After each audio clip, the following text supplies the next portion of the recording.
Kuttupuzha excise check പോസ്റ്റിൽ വാഹനം പരിശോധനയ്ക്കിടയിൽ കാറിൽ കയറിയ എക്സൈസ് ഉദ്യോഗസ്ഥനെ കൊണ്ടുപോയി വഴിയിൽ ഇറക്കി കടന്ന ആളെയാണ് പിടികൂടിയത്.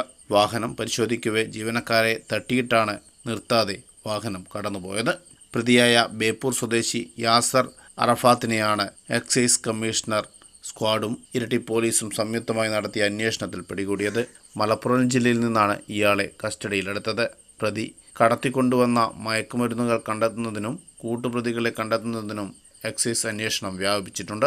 കഴിഞ്ഞ ദിവസമാണ് കേസിന് ആസ്പദമായ സംഭവം നടന്നത്.